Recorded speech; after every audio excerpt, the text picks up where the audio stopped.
नमस्कार दोस्तों, मेरा नाम है Kunwardeep Singh. Recently graduate from Delhi university of batch 2024। और मेरे टाइम पे क्या होता था कि DULLB का एक पर्सनल खुद का एग्ज़ाम होता था। काइंड ऑफ पर्सनल होता था क्योंकि DULLB खुद का एग्ज़ाम खुद ही कंडक्ट करवाता था। बहुत अच्छा एग्ज़ाम होता था, बहुत ही सही लेवल पे होता था। बहुत ही डिफरेंट चीज़ें होती थी जो अभी होती हैं। सो एक कंप्लीट पैटर्न शिफ्ट तो देखने में मिला है, क्योंकि अब जो है आप जानते ही होंगे वो CUET PG के थ्रू जो है वो एग्ज़ाम होता है। CUET PG सब मतलब जितनी भी सेंटर की यूनिवर्सिटीज़ हैं उनका एक कॉमन एग्ज़ाम कर दिया गया है, कॉमन प्लेटफॉर्म कर दिया गया है। देखिए, हर एक चीज़ के कुछ प्रोज होते हैं, कुछ कॉन्स होते हैं। वैसे ही इस एग्ज़ाम्स के भी कुछ प्रोज एंड कॉन्स हैं। प्रोज में हम ये मान सकते हैं कि सबका एक ही कर दिया गया है। नहीं तो पहले क्या होता था, जो बच्चा DU में लेना चाहता था वो DULLB देता था। फिर BHU का अलग होता था, या किसी भी XYZ यूनिवर्सिटी का अलग एग्ज़ाम होता था। सब अलग अलग अलग एग्ज़ाम्स देने पड़ते थे। अब उन सब का एक ही प्लेटफॉर्म कर दिया गया, विच इज़ क्वाइट गुड, बहुत अच्छी बात है। और बहुत ही अच्छा मूव है, क्योंकि अब बच्चों को जगह जगह पे अप्लाई नहीं करना पड़ेगा। और अप्लाई तो छोड़ो, एक अलग अलग टेस्ट नहीं देना पड़ेगा। सेंटर लेवल पे, नेशनल लेवल पे एक ही टेस्ट हो चुका, सबने एक ही एग्ज़ाम देना और उससे एडमिशन मिल जाएगी। हालांकि बहुत सारी ऐसी भी यूनिवर्सिटीज़ हैं जो CUT के अंडर नहीं आती, स्टेट यूनिवर्सिटीज़ कह सकते हैं, प्राइवेट यूनिवर्सिटीज़ कह सकते हैं। लेकिन हाँ, जो मेजरली सबसे इंपॉर्टेंट यूनिवर्सिटीज़ हैं, जैसे दिल्ली यूनिवर्सिटी हो गया, DULLB बहुत हाइप्ड है, आप जानते ही हैं। BHULLB हो गया, ये सब अब CUT के अंडर आते हैं। और कॉन्स की अगर हम बात करें तो दोस्तों, कॉन्स में ये है कि जो पैटर्न शिफ्ट देखने को मिला है पेपर में, बाकियों का पता नहीं, लेकिन मैं तो इस पैटर्न शिफ्ट से बिल्कुल भी खुश नहीं हूँ। क्योंकि पैटर्न ऐसा चेंज हुआ है कि वो लॉ से रिलेटेड तो बिल्कुल भी नहीं लगता। बिल्कुल एक जर्नल सा पेपर लगता है, जो शायद एक नॉर्मल रीजनिंग होगी, मैथ्स होगी, उसके ऊपर बेस्ड पेपर है। और कुछ भी 1% भी ऐसा फील नहीं होता कि ये कोई लॉ का एंट्रेंस हो रहा है, जो कि होना चाहिए। और जो पेपर है वो क्वाइट ऑपोजिट होना चाहिए जो अभी हो रहा है। लेकिन कीपिंग दैट असाइड, हम बात करने वाले हैं इस वीडियो में स्ट्रेटेजी की। देखिए, मैं अगर आपकी जगह होता और मेरी लास्ट 6 मंथ्स की स्ट्रेटेजी इस वीडियो में डिस्कस करने वाला हूँ। 6 मंथ्स क्यों कह रहा हूँ, मैं आपको उसको एक्सप्लेन करता हूँ। देखिए, अभी चल रहा है सितंबर का मंथ, आज 11 है। सो सितंबर टू मार्च तक की स्ट्रेटेजी मैं आपको बताऊंगा कि आप कैसे बेस्ट कर सकते हैं। देखिए, मार्च में, अब सितंबर से लेके मार्च में ऑलमोस्ट 6 मंथ्स हैं। सो 6 मंथ्स की स्ट्रेटेजी ही आप सबके साथ डिस्कस करने वाला हूँ। पहली चीज़ जो आपको करनी है वो ये कि आपको स्मार्ट वर्क के ऊपर जाना है, ना कि एक पर्टिकुलर डायरेक्शन में बस ऐसे ही पॉइंटलेस भागते रहना। भागते रहने का कोई मतलब नहीं होता। Focus on smart work. Smart work कैसा होता है, मैं उसको भी आपको समझाता हूँ बहुत अच्छे से। देखिए, स्मार्ट वर्क, जो स्मार्ट बच्चा होगा वो क्या करेगा। एग्जाम्पल के तौर पे, कॉन्स्टिट्यूशन एक टॉपिक है जो कि है भी आपके पेपर में। अब वो देखेगा कि कॉन्स्टिट्यूशन में पिछले 10 सालों में प्रेसिडेंट के ऊपर बहुत ज़्यादा डेप्थ में क्वेश्चन आया नहीं, या फिर पूछा ही नहीं गया। तो वो प्रेसिडेंट के ऊपर कोई PhD नहीं करेगा, बिल्कुल भी नहीं करेगा। क्यों? क्योंकि वो उनके ऊपर फोकस करेगा जो इंपॉर्टेंट टॉपिक्स है, जो हर बार एग्जामिनर पूछ रहा है। हमारा कोई भी इसमें किसी भी सब्जेक्ट में PhD करने का कोई मोटिव नहीं है। दिस इज़ जस्ट, हमारा मोटिव क्या है, जस्ट एन एंट्रेंस, ताकि हमें DU में एडमिशन मिल जाए, या किसी भी जिस भी यूनिवर्सिटी में आप लेना चाहते हैं। हमारा इतना मोटिव है। हमारा मोटिव ये नहीं है कि अगर मैं एंट्रेंस में कॉन्स्टिट्यूशन पढ़ा रहा हूँ, जो कि अपने बैच में मैंने पढ़ाया भी है, जो CUT PG का बैच चल रहा है मेरी ऐप लर्निंग एज के ऊपर, तो मेरा इसमें कोई भी मोटिव ऐसा नहीं था कि मैं बच्चों को PhD करवा दूं। क्योंकि बताने को हज़ार चीज़ें हैं, सिखाने को हज़ार चीज़ें हैं, लेकिन हमें सिर्फ उतना ही सीखना है। अगर लेवल, मैं एग्जांपल दे रहा हूँ कि अगर 10, मतलब आउट ऑफ 15 में से 10 लेवल तक, 10 मैं उसे रैंकिंग कर दूं कि 10 लेवल तक आ रहा है, तो मैं 12 तक तैयारी रखूंगा, ताकि एक दो स्टेप हायर रखूंगा, ताकि अगर 10th लेवल तक क्वेश्चन आ रहे हैं तो मैं उसे इजीली सॉल्व कर पाऊँ। सो पहली चीज़ जो आपको करनी है वो है स्मार्ट वर्क। स्मार्ट वर्क में आपको क्या करना है, एनालाइज कीजिए। सबसे पहले सिलेबस देखिए। सिलेबस देखने के बाद प्रीवियस ईयर देखिए। प्रीवियस ईयर देखने के बाद इंपॉर्टेंट टॉपिक्स देखिए। इंपॉर्टेंट टॉपिक्स देखने के बाद आपको खुद को पूछना है कि आपके क्या वीक चीज़ें हैं, क्या स्ट्रॉन्ग पॉइंट हैं। आपको खुद को एनालाइज करना है। देखिए, सबसे स्ट्रॉन्गेस्ट पर्सन जिसे मैं मानता हूँ, वो उसे मानता हूँ जो बाहर की दुनिया नहीं, जो खुद को जानता है। वो जानता है कि मेरी ये स्ट्रेंथ है, मेरी ये वीकनेसेस हैं। आपको भी वैसा ही बनना है। आपको सबसे पहले अपनी वीकनेस देखनी है, आप किस सब्जेक्ट में ज़्यादा वीक हैं, क्योंकि जैसे आप सिलेबस देखेंगे आपको एक हल्का फुल्का आइडिया तो लग जाएगा कि जैसे आप, क्योंकि आप सिलेबस देखेंगे तो आप देखेंगे उसमें रीजनिंग है, उसमें मैथ्स है, उसमें जीके है, उसमें जीएस है पूरी तरह की, और उसमें लैंग्वेज है। अब लैंग्वेज में आप हिंदी इंग्लिश दोनों ले सकते हैं। एक स्मार्ट बच्चा जो होगा वो वही लैंग्वेज ऑप्ट करेगा जिसमें वो सबसे ज़्यादा कंफर्टेबल है और जो उसे अच्छी तरह आती है। वो ये गलती बिल्कुल नहीं करेगा कि अगर वो हिंदी में सबसे बेस्ट है तो वो इंग्लिश ले लेगा। नहीं, ऐसी गलती करोगे तो मार्क्स तो कटेंगे, क्योंकि जो चीज़ आप 1000 टाइम्स पहले करते आए हो एकदम से कैसे नई चीज़ कर लोगे। तो ये गलती तो बिल्कुल मत करना। तो इसमें ये जो सिलेबस है इसमें से पहले तो एक चार्ट बना लीजिए, अपने माइंड में बना लीजिए, चाहे किसी पेपर पकड़िए, कोई पेपर पर सिलेबस पढ़ने के बाद आपको क्या करना है, अपनी वीकनेस, स्ट्रेंथ और वीकनेस लिख लेनी है। मुझे लगता है कि मेरी रीजनिंग वीक है, तो एक तरफ मैं लिख लूँगा मेरे वीक सब्जेक्ट के, एक तरफ लिख लूँगा मेरे स्ट्रॉन्ग सब्जेक्ट के। ठीक है, this is just to analyse myself. ठीक है, तो मैंने लिख लिया रीजनिंग मेरा स्ट्रेंथ है, मैथ्स जो रीजनिंग है वो मेरी वीक है, मैथ्स वीक है, और मैं जस्ट एग्जांपल ले लेता हूँ, मेरी लैंग्वेज वीक है। अब मैंने स्ट्रेंथ में लिख लिया कि मुझे जीएस बहुत अच्छी तरह आती है, कि मुझे हिस्ट्री पॉलिटी सब अच्छी तरह समझ आता है, दैट्स वेरी गुड। और मैंने स्ट्रेंथ में लिख लिया कि मैं जीके भी बहुत इजीली पढ़ सकता हूँ, करंट स्टैटिक सब पढ़ सकता हूँ। और थर्ड में मैंने लिख लिया कंप्यूटर, कि मुझे कंप्यूटर बेसिक्स भी बहुत अच्छी तरह आता है, मैंने आगे भी पढ़ा हुआ है, यहाँ भी मैं आराम से कर लूँगा। गाइज अब 6 मंथ्स की स्ट्रेटेजी आपके साथ डिस्कस करता हूँ। पहले तो ये स्मार्ट वर्क करना है, ठीक है। जो बच्चा ये स्मार्ट वर्क करेगा वही आगे एक्सेल करेगा। मैं सिर्फ ये सीयूईटी को टारगेट करके नहीं कह रहा, इन जनरल लाइफ में भी कह रहा हूँ, कोई भी पेपर को टारगेट करना। तो ये स्मार्ट वर्क ज़रूर करना, खुद को अपने आप को एनालाइज करो। एनालाइज करने के बाद जो आपको करना है, मंथ्स में डिवाइड करना। सो लेट्स से मैं 1 to 6 मंथ्स, मेरे पास 6 मंथ्स हैं। यार दुनिया पलटी जा सकती है 6 महीने में, मैं सच बता रहा हूँ, इतना टाइम है कि दुनिया पलट देंगे। तो पहले ये जो पहले 6 महीने हैं उसमें से मैं लास्ट जो 6th मंथ है इसे तो निकाल ही देता हूँ। ठीक है, मैं पहले ही इसे क्रॉस मार रहा हूँ, क्योंकि रिवीजन इज द की। जो बच्चा रिवाइज करेगा वो एक्सेल करेगा। बाकी अब मैं दो बच्चे की एग्जांपल ले लेता हूँ। एक का नाम है गैरी, मैं अपना ही नाम ले रहा हूँ, और दूसरे का नाम है रोहित। ठीक है, किसी भी एक्स वाई पर्सन का नाम ले रहा हूँ। अब गैरी क्या करता है कि सब चीज़ें डेप्थ में पढ़ता है, मतलब जैसे पीएचडी लेवल का पढ़ लेता है और पहले 5 महीने में, लेकिन उसको रिवाइज नहीं करता, आगे आगे आगे बढ़ता जाता, ऐसे ही पढ़ता है। अब रोहित क्या करता है, पहले 4 महीने जितना भी उससे हुआ उसने किया, फिर जो उसने किया जितना भी उसने पढ़ा उसी को लास्ट 2 मंथ्स में रिवाइज किया। खुद सोच के बताओ, इतना तो एनालाइज आप कर सकते हो कि सबसे बेस्ट बच्चा कौन होगा, वो ये रोहित होगा। क्योंकि उसने जो पढ़ा, जितना भी पढ़ा, चाहे 4 महीने ही पढ़ा, लेकिन उसने वो बाय हार्ट पढ़ा। और इधर ये जो गैरी है, ये पढ़ता तो गया आगे आगे, बहुत पढ़ता गया, लेकिन इसने कुछ भी ना रिटेन किया, ना रिवाइज किया, ना कुछ उसने समझा, बस आगे आगे आगे दौड़ता रहा। इसका कोई मतलब नहीं होता दोस्तों, ये गलती मत करना।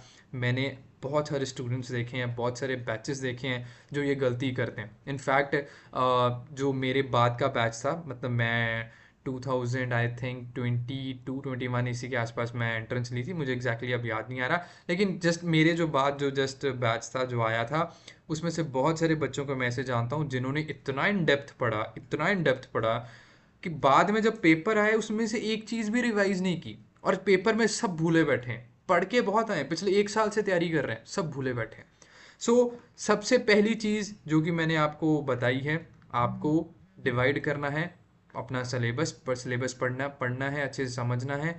मंथ्स को डिवाइड कर लेते हैं, उसमें से ये जो 6th मंथ है, यानी कि मार्च का, इसको तो मैं क्रॉस मार रहा हूँ। पेपर चाहे मार्च में हो, चाहे अप्रैल में हो, चाहे कुछ भी हो, मुझे ये पहले 5 मंथ्स में अपना पूरा सिलेबस करना है। ठीक है, मेरा टारगेट ये है कि पहले 5 मंथ्स में मुझे अपना सिलेबस करना। 6th मंथ तो सिर्फ मैं करूँगा, क्या करूँगा, रिवाइज। जो पहले 5 महीने पढ़ा होगा उसे बार बार हर दिन डेली मैं पढ़ता जाऊँगा। आपने कहावत सुनी होगी कि एक रस्सी पत्थर के ऊपर जैसे घिसती जाएगी घिसती जाएगी घिसती जाएगी, वो पत्थर को भी तोड़ देती है। तो आपको भी वही चीज़ करनी है, खुद को तराशना है, हीरा बनाना है। हीरे को तराशोगे ही नहीं तो हीरा बनेगा कैसे हीरा?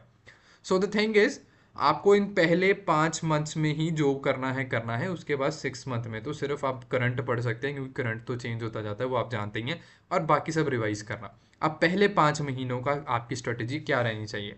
मैंने अभी आपको कहा कि आपको वीकनेस और स्ट्रेंथ देखनी है।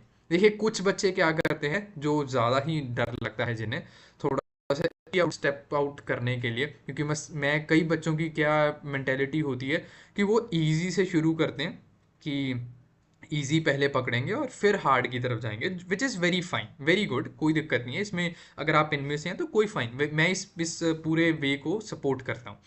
तो आप कोई भी शुरू में इजी सब्जेक्ट पकड़ लीजिए जो आपको समझ आता है। हो सकता है आप हिस्ट्री में बहुत इंटरेस्ट लेते हो, तो जीएस जीएस शुरू कर दीजिए शुरू में। तो अगर हो सकता है आप ज्योग्राफी में मतलब बहुत इंटरेस्ट ले रहे हो सकता है आप पॉलिटी में बहुत इंटरेस्ट ले रहे हो, तो कोई दिक्कत नहीं, आप इजी से शुरू कीजिए जिसमें आप इंटरेस्ट है, ताकि शुरू में एटलीस्ट आपका एक इंटरेस्ट तो पैदा हो। इससे क्या होगा, शुरू में इजी शुरू करने से क्या होगा, आपका इंटरेस्ट बिल्डअप होगा, एक रूटीन बनेगी। क्योंकि अगर अगर अगर मैं सेकंड जो वे आपको बताता हूँ, कुछ बच्चे क्या करेंगे, पहले हार्ड से शुरू करेंगे, हार्ड जो उन्हें सबसे हार्ड सब्जेक्ट लगते हैं, फिर इजी की तरफ आएंगे कि यार वो तो इजी सब्जेक्ट है, एंड में कर ही लेंगे। अब ऐसे बच्चों के साथ ना एक रिस्क होता है कि जैसे ही वो हार्ड सब्जेक्ट शुरू करेंगे, उनका इंटरेस्ट जो है वो ख़त्म होता जाएगा उस सब्जेक्ट में, क्योंकि उन्हें पहले ही कुछ समझ नहीं आ रहा, ऊपर से हार्ड सब्जेक्ट शुरू कर लिया, इंटरेस्ट कुछ बनेगा नहीं, वो धीरे धीरे धीरे धीरे धीरे डिक्लाइन करते जाएंगे। देखिए, ये भी आप कर सकते हैं अगर आप ऐसे ही पर्सन सोच रहे हैं, कर आप दोनों में से कोई भी चीज़ सकते हैं। लेकिन जो मैं एक एवरेज बच्चे के लिए, सबके लिए, मैक्सिमम के लिए जो मैं आपको कहना चाहूँगा, एडवाइस करूँगा, वो ये है, पहले इजी से शुरू कीजिए। एक हल्की सी आप रूटीन बनाइए कि यार दिन में 1 घंटा मैंने क्लास देखनी है, ठीक है, अगर आप कोचिंग ले रहे हैं। बाकी अगर आप कोचिंग लेना चाहते हैं तो आप जानते हैं मेरी ऐप लर्निंग एज पर आप डाउनलोड कर सकते हैं, लिंक आपको डिस्क्रिप्शन बॉक्स में मिल जाएगा। सीयूईटी का बैच चल रहा है, उसमें हम सब कुछ कवर करते हैं, सब कुछ। और मैं खुद भी पढ़ाता हूँ, 2 और टीचर्स हैं, मैं भी उसमें से एक टीचर हूँ, मैं भी पढ़ाता हूँ, आगे भी पढ़ाऊंगा। कॉन्स्टिट्यूशन हमने कंप्लीट कर लिया, रीजनिंग चल रही है, सो वो बैच के थ्रू भी आप पढ़ सकते हैं। अगर आप सेल्फ स्टडी भी कर रहे हैं तब भी कोई दिक्कत नहीं है। सेल्फ स्टडी में भी आपको यही कहूँगा कि एक रूटीन बनाओ, कि पहले 1 आवर की रूटीन बना ली और इजी सब्जेक्ट पकड़ा जिसमें इंटरेस्ट बन रहा है। जैसे मैं होता आपकी जगह तो मैं हिस्ट्री पकड़ लेता, क्योंकि मुझे हिस्ट्री में बहुत इंटरेस्ट है यार। मतलब हिस्ट्री जब पढ़ता हूँ तो मुझे ऐसे बोरियत नहीं आती। इसलिए पहले तो मैं रूटीन बनाऊंगा, 1 घंटे की रूटीन, फिर 1 से मैं 2 घंटे पर जाऊंगा, ठीक है। ऐसे धीरे धीरे करके मैं पहले 2-3 महीनों में, पहले 2 मान लेता हूँ, पहले 2 मंथ्स में वो सब्जेक्ट कंप्लीट करूंगा जिसमें मुझे इंटरेस्ट है। तो अभी मैंने एग्जाम्पल के तौर पे लिया था जीएस, तो मैं पूरी जीएस जो है वो कंप्लीट कर दूंगा, प्लस मेरा करंट तो साथ साथ चलेगा ही। देखिए, करंट मैं किसी भी मूवमेंट पे नहीं छोड़ूंगा, करंट ना मैं फर्स्ट मंथ छोड़ूंगा ना मैं 6th मंथ छोड़ूंगा, क्योंकि करंट एक ऐसी चीज़ है जो हर रोज़ अपडेट हो रही है, तो करंट तो मैं हर रोज़ पढ़ूंगा। और उसका फ़ायदा भी बहुत होता है, एक तो लैंग्वेज इंप्रूव हो रही है, नॉलेज इंप्रूव हो रही है, स्टैटिक जीके भी साथ साथ इंप्रूव होती जाती है, अगर आप अच्छे सोर्स से पढ़ रहे हैं, या फिर अच्छी मैगजीन से पढ़ रहे हैं, या फिर अच्छे टीचर से पढ़ रहे हैं, हमारे वहाँ भी आप पढ़ सकते हैं। सो पहले 2 मंथ में तो मैं पहले ईजी सब्जेक्ट को कवर अप कर दूंगा। इन 2 मंथ्स में क्या होगा, जैसे मैंने अभी एग्जांपल ले ली, जीएस कर लिया, और जीएस के साथ साथ मैं करंट तो मेरा चल ही रहा। इससे क्या होगा कि मुझे एक तो आदत पड़ जाएगी, प्रैक्टिस हो जाएगी, थोड़ी सी रूटीन बन जाएगी, और मेरे माइंड भी धीरे धीरे धीरे उस डायरेक्शन में जाता जाएगा। सो पहले 2 महीने में मैंने जीएस कर लिया, उसके बाद मैं पकड़ूंगा डिफ़िकल्ट सब्जेक्ट्स। देखिए, अब डिफ़िकल्ट, जैसे मैं एज्यूम कर रहा हूँ कि आप में से बहुत सारे बच्चों को रीजनिंग मैथ्स में प्रॉब्लम होगी, क्योंकि वकीलों की मैथ्स तो भगवान भरोसे, बस बातें छोड़ दो।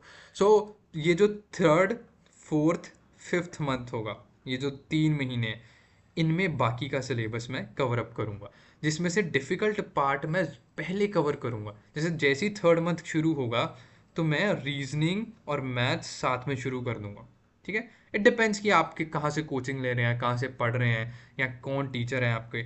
मैं होता तो मैं इन दोनों को ऐसे धीरे धीरे साइमल्टेनियसली शुरू कर देता, फिर रीजनिंग पहले शुरू करता, फिर धीरे धीरे मैथ्स की तरफ आता।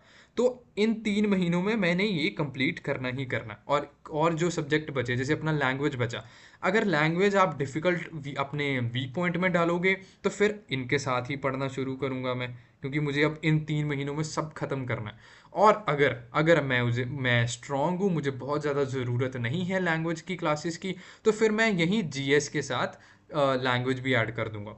सो टू सम अप, मैं एक्चुअली में क्या कह रहा हूँ आप, कि पहले 2 मंथ्स में आप इजी सब्जेक्ट से शुरू कीजिए, जिसमें आप जीएस कर सकते हैं, लैंग्वेज कर सकते हैं और कंप्यूटर। ठीक है, आप इससे शुरू कर सकते हैं क्योंकि दीज आर वेरी इजी, और आप, मुझे ऐसा लगता है कि बहुत सारे बच्चे इसमें कंफर्टेबल होंगे। इनके साथ साथ अपना करंट तो चलेगा ही चलेगा, करंट किसी भी मूवमेंट पे नहीं छोड़ना। उसके बाद जो थर्ड, फोर्थ और फिफ्थ मंथ होगा, इसमें मैं बाकी का सिलेबस शुरू कर दूंगा। ठीक है, जैसे रीजनिंग हो गया। अब ये जो रीजनिंग है ना गाइस, प्लीज़, ये पता नहीं आप कहीं से सुन के, यूट्यूब वीडियो से सुन के या किसी भी चीज़ से सुन के ये गलती मत कर देना कि ये रीजनिंग वाले सब्जेक्ट कहीं बुक खरीद लो और बुक बाय परचेज करके उसको पढ़ने लग जाओ या कुछ ऐसी चीज़ें कर लो। ये मत गलती कर देना। देखिए, अगर आप बुक से ही पढ़ सकते होते तो फिर इतने साल जो आप 10-12 साल स्कूल गए क्यों जाते, घर बैठ के बुक से ही पढ़ लेते। टीचर की क्या ज़रूरत है। देखिए, आप जीएस पढ़ सकते हैं तब भी किसी किसी हद तक, किसी लेवल तक। लैंग्वेज भी पढ़ सकते हैं, लेकिन ये जो प्रैक्टिस वाली चीज़ें होती है ना, जैसे रीजनिंग और मैथ्स, देखिए खुद बुक लेके पढ़ना मत बैठ जाना किसी अच्छे टीचर से। हालांकि आप हमारी उस पर भी आ सकते हैं, ऐप पर कोर्स उसे परचेज कर सकते हैं, बहुत ही रीजनेबल प्राइस पर है। लेकिन अगर आप कहीं और से भी पढ़ते हैं तो कोई दिक्कत नहीं, लेकिन ये किसी से पढ़ लेना, कोचिंग ले लेना। मेरी आपको यही एडवाइस रहेगी, ये सब्जेक्ट खुद मत पढ़ने बैठ जाना। सो रीजनिंग, मैथ्स हो गया, जीएस मेरा ऊपर हो गया, लैंग्वेज हो गया, यहीं पे कंप्यूटर हो गया। मेरा ये कुछ ऑलमोस्ट सीयूईटी का सिलेबस जो है वो कवर अप हो रहा है इसी के साथ। अब देखिए, अब यहाँ पे मैंने 3 चीज़ें लिखी हैं पहले 2 मंथ में, जैसे जीएस लिख दिया, लैंग्वेज लिख दिया, कंप्यूटर लिख दिया। इसमें से अगर आपका कंप्यूटर थोड़ा सा आपको हार्ड लगता है तो वो यहाँ पर भी कर सकते हो आप। ठीक है, अगर आपको थोड़ा सा लैंग्वेज लगती है तो यहाँ पर भी ऐड कर दीजिए उसे। तो ये कुछ पहले 5 मंथ्स का आपका जो स्ट्रेटेजी है वो रहने वाली है। 6th मंथ, इसको तो बड़ी बड़ा कॉपी कॉपी में लिख लो। 6th मंथ, जो 6th मंथ होगा, that is only and only for revision. Only and only for revision. मत पढ़ो यार कुछ भी, और छूट गया छोड़ दो, कोई दिक्कत नहीं। करंट नहीं छोड़ना, बाकी छोड़ सकते हो। लेकिन ये जो पढ़ा है ना यहाँ पे, ये जो यहाँ पे पहले 2 मंथ्स में पढ़ा है, फिर अगले 3 महीनों में पढ़ा, सिर्फ रिवाइज करो।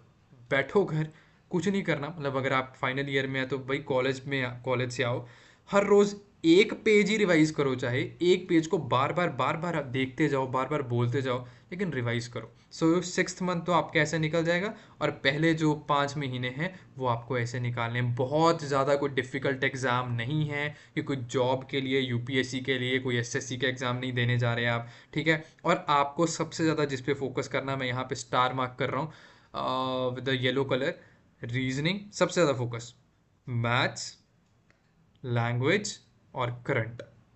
ये 4 चीज़ें सबसे ज़्यादा इम्पोर्टेंट हैं, सबसे ज़्यादा, जिसमें से पेपर आने वाला है। रीजनिंग, मैथ्स, लैंग्वेज और करंट।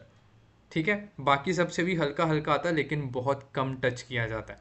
जो सारा पेपर भरा पड़ा होता है वो रीजनिंग, मैथ्स, करंट, लैंग्वेज इसी से होता है। बाकी कुछ क्वेश्चंस कंप्यूटर के होते हैं, लेकिन बहुत इजी होते हैं, आप कर सकते हैं वो आराम से। ठीक है, और कुछ उसमें से स्टैटिक जीके भी आ सकती है, जीएस मतलब जिसे हम कह देते हैं। सो सारा का सारा आपकी स्ट्रेटेजी जो है वो इसी के अराउंड रहने वाली है, रीजनिंग, मैथ्स, करंट और लैंग्वेज। बाकी ये जो सब्जेक्ट्स हैं इसीलिए मैंने इजी में इन्हें रखा है, क्योंकि इनमें से बहुत ज़्यादा कुछ पूछा नहीं जाता। मैं ये नहीं कह रहा इसे छोड़ के जाना, ये गलती मत कर देना, क्योंकि पेपर अभी नया नया 2 साल ही हुए हैं। अब थर्ड ईयर में पता लग रहा है कि जो सीयूटी का तीसरा साल है उसमें बिल्कुल ही पैटर्न बदल दिया। वैसे तो होने नहीं वाला ऐसा, लेकिन देखिए, पॉसिबिलिटी तो हर चीज़ की है ना। हम एग्जामिनर को तो नहीं कह सकते कि तुमने तो पहले 2 साल में ये डाला था, अब तीसरे साल में ऐसा कर दिया। सो हम ये कह नहीं सकते, तो हमें तो पूरी पूरी तैयारी करके चलना होगा। सो ये कुछ 6 मंथ्स की आपकी स्ट्रेटेजी रहने वाली है, जो आगे 6 मंथ्स आने वाले हैं। आप, जैसे मैंने आपको कह दिया, ये सब जो काम है ये हम as a team of learning as हम खुद करते हैं आपके लिए। आपको बस हमारे, अगर आप चाहते हैं तो आप हमारे बैच में एनरोल हो सकते हैं, CUET PG 2025 के नाम से, लर्निंग एज ऐप पर। मैं यहाँ लिख देता हूँ, प्ले स्टोर पर जाइए, उसमें लर्निंग एज ऐप आप डाउनलोड कर लीजिए, नहीं तो लिंक नीचे आपको मिल ही जाएगा। लर्निंग एज ऐप डाउनलोड कीजिए, वहाँ पे कोर्स सर्च कर लेना, बहुत ही मिनिमल प्राइजेज में है। CUET PG 2025 का कोर्स है। उसमें ये सब हम आपके बेसिस पे करेंगे, हम आपके लिए करेंगे। आपको अगर पर्सनली नहीं करना, सेल्फ स्टडी नहीं करनी, हम आपके लिए पूरी मेहनत करते हैं, आगे भी करते जाएंगे। सो आप उसमें भी एनरोल हो सकते हैं अगर आप होना चाहें तो। सो ये कुछ मेरा टेक था दोस्तों, लास्ट 6 मंथ्स की स्ट्रेटेजी। इसके बाद मैं आगे भी आपको चीज़ें बहुत सारी बताता रहूँगा, पहले भी बताता रहा हूँ, आगे भी बताता रहूँगा। मैं खुद DULLB से ग्रेजुएट हूँ, लॉ की है इसी साल, और बहुत सारी चीज़ें एक्सप्लोर की हैं, बहुत सारी जर्नी शेयर की हैं आपके साथ। पूरे व्लॉग्स पड़े हैं चैनल के ऊपर, आप उसे चेकआउट कर सकते हैं DULLB के। बहुत सारा एक्सपीरियंस आपके साथ शेयर किया, आगे भी करता जाऊंगा। और जो बच्चे एनरोल्ड हैं इस बैच में, उनके साथ तो हर रोज़ करता हूँ क्लास में।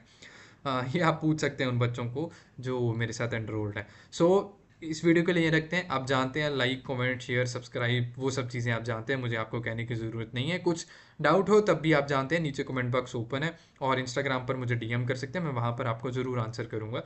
कोई रेलिवेंट आपका कोई डाउट होगा, क्वेश्चन होगा, उसे ज़रूर सॉल्व करने की कोशिश करूँगा। इस वीडियो के लिए ये रखते हैं दोस्तों, नमस्कार।